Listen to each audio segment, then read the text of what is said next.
sahabat dan keluarga Kamapala, ketemu lagi di Kamapala Channel. Saya Dewi. Salam rimba, tebar manfaat. Video ini adalah tentang saya, Dewi Setiawati, nomor KPA 451 angkatan 7. SMA lulus tahun 91. Tapi kuliahnya gue baru 92, nganggur setahun. Oh gitu, tapi nggak apa-apa, yang penting sekarang S3 ya kan? Alhamdulillah. Panggilannya siapa? Pokoknya itu panjang ceritanya. Panjang ya? Gue dipanggil Dewi Abu. Mau tahu nggak? Ini titel Abu itu dikasih sama Rejo angkatan 5. Oh, Kenapa dikasih nama Dewi Abu? Karena konon dulu ketika gue diajak jalan sama senior itu kurang lebih 1 minggu itu betul-betul nggak mandi. Artinya nggak mandi maksudnya cuci tangan, cuci muka, sikat gigi sih itu, tapi nggak mandi dan ketemu itu pas inget banget di Cinumpang, acara Kamapala pas tahun baru. Nah disitulah senior Tejo yang kasih nama, akhirnya lu tuh buluk banget sih lu, udah lu gue kasih namanya Abu lu upik Abu gitu. Aduh, ya udahlah. Tinggalnya sih tepatnya di Bilangan Sawangan, tapi masih masuk kota Depok. Depok ya. Di daerah Bojongsari. Dekat rumahnya Bang Fadil? Enggak. Ya kebetulan suami anggota Kamapala juga, angkatan 5. Tapi dulu zaman SMA nggak ada yang tahu kalau itu teman dekat gitu. Jadi rahasia. Nggak dirahasiain juga sih, cuman cara berhubungannya itu yang orang-orang nggak pernah tahu. Wis keren. Aman, nggak dibubarin gitu. Itu aja sih. Nah, bisa cerita dikit tentang keluarganya? Anaknya sekarang. Oke, putra putri Dewi sama Fadil itu 1 orang, usianya kurang lebih 13 tahun. Perempuan, namanya Aisyah Puspa Pandita. Alhamdulillah. Alhamdulillah, itu karunia terbesar yang Allah berikan kepada kami. Segala sesuatu yang ada di Puspa itu ya mungkin sahabat dan keluarga Kamapala tahulah apa sih yang jadi bakat, talenta atau kemampuannya Puspa itu ya semuanya bisa. Jadi sekarang ini tercurahkan ke Puspa ya? Iya, karena nggak kesampaian dulu ibunya pengen jadi atlet bulu tangkis, pengen bisa gitar, ibunya nggak kesampaian, jadi ya alhamdulillah sejak usia 4 tahun gitu ya, cara mendidik kami, Puspa difasilitasi segala sesuatunya, baik itu untuk perkembangan otak kanan dan otak kiri. Kebetulan karena memang saya sendiri basicnya di dunia pendidikan, jadi tidak memaksa tapi hanya memfasilitasi, dan akhirnya kebingungan sendiri. Kenapa?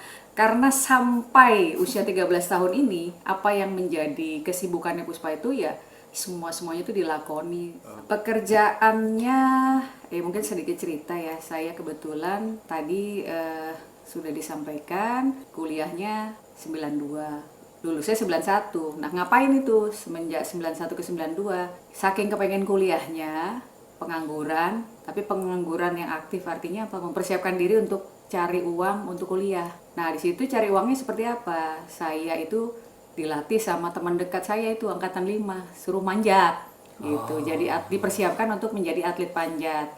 Yang notabene zaman dahulu ketika jadi juara itu hadiahnya ada duit ya. Itu dikumpul-kumpul untuk biaya kuliah.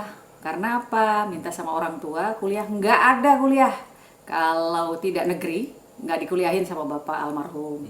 Sehingga setahun itu sambil jadi atlet, sambil mempersiapkan diri untuk ikut dulu namanya UMPTN. Jurusan yang diambil pun ya sudah olahraga lah. Konon katanya olahraga tidak memerlukan otak ya, tapi ternyata salah besar.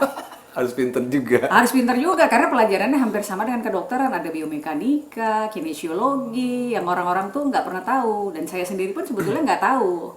Tapi alhamdulillah ketika memang 92 singkat cerita saya ikut UMPTN dan diterima di salah satu perguruan tinggi negeri Jakarta, dulu namanya IKIP Jakarta. Ngambil jurusan kepelatihan.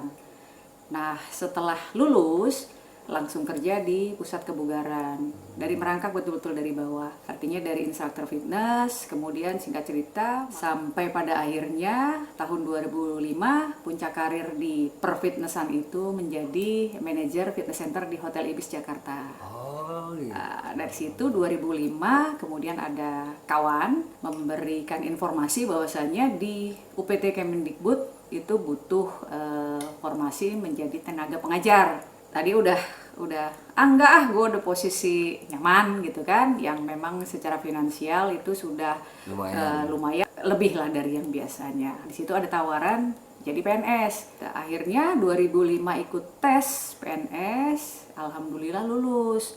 Jadi hanya merasakan karir sebagai manajer fitness center itu mungkin kurang lebih 6 bulan. Setelah itu jadi PNS, CPNS. Alhamdulillah karirnya itu sekarang namanya Widya Iswara. Apa itu Widya Iswara? Kalau di sekolah punya guru sebagai tenaga pengajar, kalau di lembaga perguruan tinggi itu punya dosen sebagai pengajar. Nah, kebetulan di tempat saya ini lembaga diklat tenaga pengajar itu namanya Widya Iswara. Seluruh kementerian punya Widya Iswara.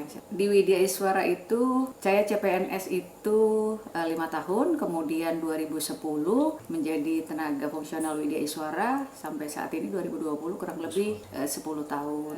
Pendidikan alhamdulillah kurang lebih 7 tahun, punya kesempatan untuk mengikuti seleksi untuk beasiswa S2 di UPI Bandung gitu ya. Dapat beasiswa. Ya dari kantor. Artinya dari situ niatnya cuma satu. Pokoknya gue bisa keluar negeri. Kenapa bisa keluar negeri? Karena apa? Itu beasiswanya diperuntukkan tadinya namanya sandwich program juga. Jadi 3 semester di UPI Bandung. Kemudian 1 semester di Perth, Western Australia. Jadi di situ jurusannya agak melencong dikit karena kebetulan S1-nya kan olahraga. S2-nya ini kebetulan jurusannya administrasi pendidikan. Ada nggak apa-apa deh, yang penting gue kuliah dibiayai oleh negara gitu kan. Tapi juga bisa keluar negeri gitu. Itu aja sih niatnya. Untuk kuliah yang S3 alhamdulillah Februari 2020 dengan susah payah, artinya susah payahnya bukan apa-apa karena memang terkendala oleh pekerjaan sehingga agak sedikit terbengkalai kuliahnya. 2020 Februari bisa menyelesaikan program doktoral di Pascasarjana UNJ. Alhamdulillah. Berarti sekarang title-nya apa tuh?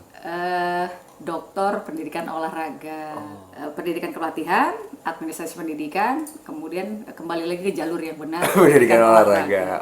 Oke, luar biasa ceritanya. Mudah-mudahan bisa menginspirasi ponakan-ponakan kita, teman-teman kita yang lain ya. Gue termasuk orang yang beruntung. Kenapa dibilang beruntung? Karena dari sekian banyak angkatan 7, kebetulan gue angkatan 7 ya, Kamapala 451, itu cewek-ceweknya banyak yang nggak bisa ikutan kegiatan di luar karena nggak dikasih izin sama orang tua. Nah kebetulan almarhum bapak itu memberikan kepercayaan kepada gue gitu kan, udah pokoknya lu mau bebas kemana saja.